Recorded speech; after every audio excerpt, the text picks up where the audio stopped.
Have you ever seen those pictures where you are standing straight in front of it and you're seeing one thing and then you just shift to the side and you see a completely different picture inside the picture? Or maybe you have seen those pictures where somebody is standing by the Eiffel Tower, and because of where they're standing and how far back they're standing, they can hold their fingers up like they're pinching it, or hold their hand up like they're holding it, or you'll see somebody that's just standing in the right space and in the right direction that it looks like if they put their hand up, they're actually lifting the tower back up. These are examples of perspective shift. It's choosing to look at things in a different way. One website that I was looking at says perspective shift lets you shift out of your normal point of view to discover new ways of thinking and understanding. Perspective shift is what we're talking about in this episode of Her Faith at Work. Let's dive in. Truth time. When's the last time you raised your hands for a swift kick in the pants? Well, I'm the no-nonsense type friend who's going to tell you when you have food in your teeth. So let's get right to it.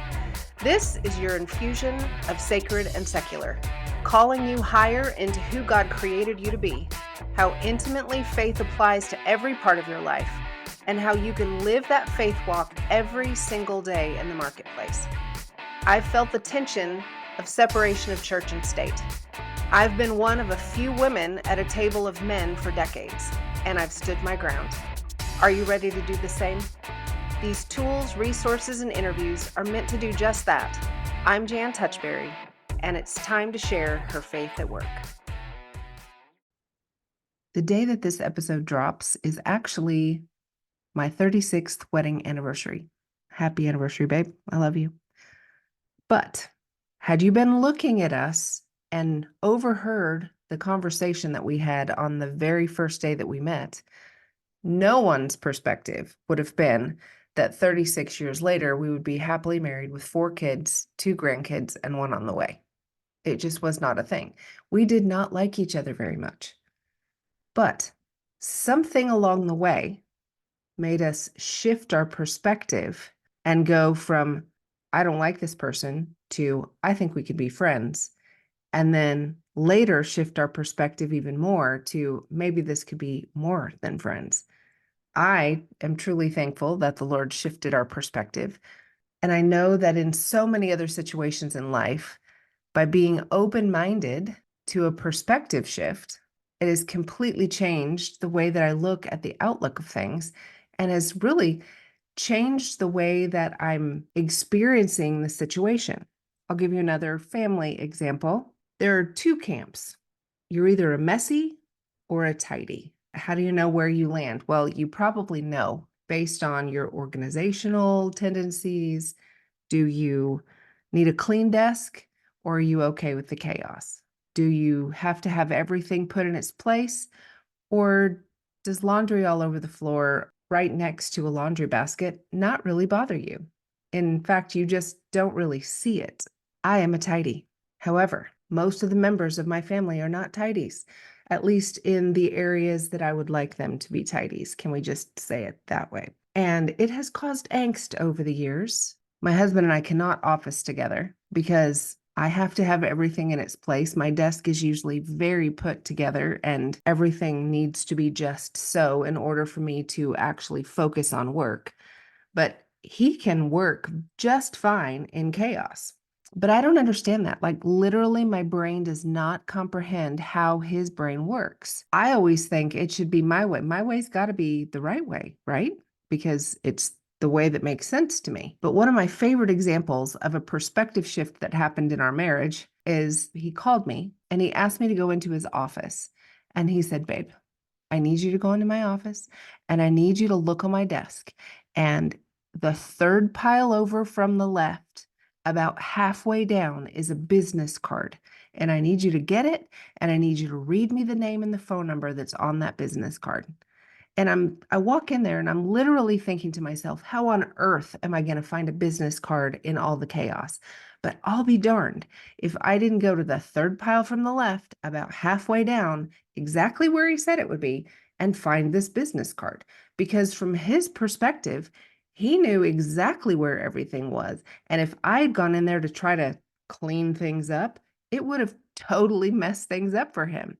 That was a perspective shift for me on the way that God designed his brain. And I will tell you that at that moment, it really changed something in our marriage, and it enabled me to take a step back from the situation, the messy versus tidy, the non-chaos versus chaos, and see that God put him together in a way that is beneficial. He has gifts and talents and abilities that I don't have. I can't do that.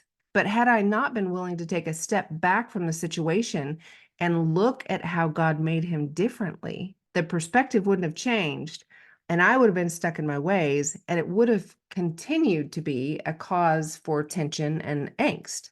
My mother, also a tidy. My sister, not a tidy. And I will never forget the day that I asked her one thing that she would say, one piece of advice that she would give to another mom. I was at the time in the throes of teenage angst that was going on in my house. I had many of them at the same time, and it just causes turmoil in life. If you've been there, And she looked at me and she said something that I'll never forget. And she said, one of the things that I would say is don't be afraid to close the door. I looked, what? Don't be afraid to close the door? She says, yes, your sister's room is always a mess. And it causes me a lot of turmoil inside. And I was always on her, clean your room, clean your room, clean your room, clean your room.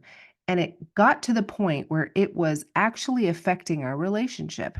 And then one day I realized that if I just closed the door, let her live her life in her little chaotic room like she does, because it doesn't bother her, I close the door, I don't see it, i.e., perspective shift, and our relationship wasn't damaged. Our lives can continue the way that they should go.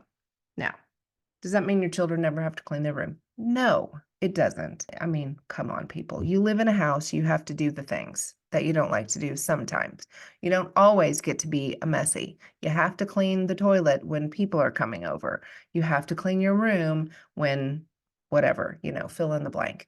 You get what I'm saying. But just that simple openness to shift her perspective allowed the relationship between her and my sister at a very tumultuous time in their lives to continue. And this doesn't obviously just apply to people who live in the house with you or family members. I think it applies to every area of life. Getting out of your normal point of view to see someone else's point of view, see how they're seeing a situation, see how they're viewing the world, can change the perspective and change the outcome. We just need to be willing to take a step to the side or a step back to change our perspective to see what needs to shift. So you may be thinking to yourself, well, this all sounds great, but this podcast is Her Faith at Work. So is this biblical? Is shifting your perspective something that you find in the Bible? Of course it is. Yes, absolutely. We should be shifting our perspective to look at God's perspective on things, not our own perspective on things. There's a story in the Bible about a time that Israel was getting ready to be attacked by one of the kings in the Old Testament. And Elisha was saying, it's not going to happen. He goes and he warns the king.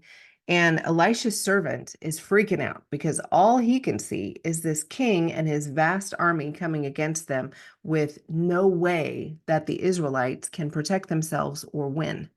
And Elisha prays to the Lord and says, God, help him see your perspective. Open his eyes to see what you see, how you're going to deliver us. And immediately the servant's eyes were open and he saw thousands and thousands of flaming chariots and angels surrounding the Israelites, ready to fight the battle for them. Perspective shift. Another perspective shift that might not be quite as dramatic, but I think might be a little bit more relatable, is the story of the prodigal son. Where's the perspective shift in this? Well, there's several of them throughout the story. The prodigal himself has a perspective shift, but the one that came to my mind in this situation was The perspective of the older brother. The son comes home, the father throws him a big party. And what happens to the older brother? Well, he goes to dear old dad and he complains about it. He complains about his sibling who went off, squandered all of the money that should have been his inheritance, came back and was received with open arms. There was some jealousy, there was some bitterness there. Where's the perspective shift? Well, what does the dad say to the son? He says, "You've stayed with me the whole time. I love you, but your brother's home." Shift your perspective, son. Your brother's home. He was lost and now he's found. Be grateful. Of course, that's the Jan paraphrase version of that passage, but you get what I'm saying. And we don't know the end of the story. He may not have ever made up with his brother. He may have chosen to continue to be bitter and spiteful because his brother was received back with open arms after making a horrible string of decisions. Our hope is that his dad was able to help him shift his perspective through his wisdom. He was able to take a step back and say, "Oh, my brother's back." I think learning how to shift your perspective and your view on situations really changes how you see your life, your challenges, your options, and quite frankly, the choice is yours and yours alone. Nobody can make you shift your perspective. When you are able to choose to shift how you see things, you open yourself up to really endless opportunities to find joy and happiness and goodness out of a situation that might be bad. Sometimes you might be in a situation that you are trying to perceive as good that really is not good, that you need to shift your perspective and get the heck out, right? So it works both ways. But you have to choose to shift your perspective. Okay, so here's just a few things that you can think through that might help you change your perspective. Stop thinking about what should be and consider what's true. How can you widen your lens? How can you take a step back or to the side and view the situation differently to make sure that you're seeing it with truth instead of maybe using past traumas or unhealed emotions or disappointments and putting those into a situation and making it something that it's not? You could ask yourself what you're afraid of. Fear really is usually at the root of all paralyzing, negative, or depressing emotions. If you dig into it far enough, there's a fear of something down there. Fear is a very natural response, and we never really can totally get rid of it. But if you ask yourself what you're truly afraid of underneath the surface, you may realize that your deeper fears don't really have much bearing in this particular situation, and they're actually just keeping you blocked from moving forward. Ask yourself what your blessings are. I think that's what happened in the situation with my mom and my sister. She, instead of looking at the negative of the situation of the messy room, she closed the door, changed her perspective, and was able to see what a blessing my sister was and heal the relationship and keep the relationship open and going. Gratitude plays a huge role in perspective shift. It doesn't mean that you gloss over things that need to change, like bad habits or pain or grief or anxiety or worry, but forcing yourself to find blessings in the moment brings your mind back to love. Write things down that you're grateful for, especially in situations that are difficult. Think, "I get to," instead of "I have to." Sometimes when I personally am feeling overwhelmed by life's responsibilities, they can get pretty weighty, and I start having a little pity party. I have to make a meal. I have to walk the dog. I have to call my clients. I have to. Get out of the have to and change your perspective to I get to. I get to make a meal. I have food. I get to walk the dog. I get to be outside in the beautiful fresh air. I have a job. I get to serve my clients. Shift to the phrase, "What I like about it is." You can use this phrase when things aren't going so hot, right? No matter how much you change or rephrase, they really aren't going to get any better. Your computer crashed. You lost the first draft of something that you had to do for work, or you lost all your work. shift your perspective. What I like about it is I now get to get a faster, more upgraded computer. It doesn't solve the problem, but at least you can find one positive thing to focus on while you're dealing with how to solve the problem. You could also try to consider another person's perspective. I try to do this when I'm particularly annoyed by other human beings. Happens a lot in traffic, happens when people aren't paying attention. I try to consider their perspective, what's going on in their lives in situations that I may not know. The person who just cut me off in traffic or is weaving in and out of traffic, maybe there's an emergency on the other end. I need to consider their perspective. Maybe the person who is annoying me or having a bad attitude or not paying attention and causing me to be delayed or whatever the situation is, maybe they're dealing something in their own lives that's hard and they're just distracted, just having to think through whatever's going on. It's weighing them down. I don't have purview to that, but if I change my perspective and realize that, number one, it's not all about me. And if we can understand the other person's motivation or concerns, maybe we soften our response a little bit to something that's more appropriate. Or we can craft solutions that work for us and simultaneously can help another person. And when all else fails, you can remove yourself from the situation. Take a step back. Sometimes we get caught up in the drama. Anybody? Can anyone relate to that? Getting caught up in drama. I cannot stand drama. Y'all, it is one of my pet peeves.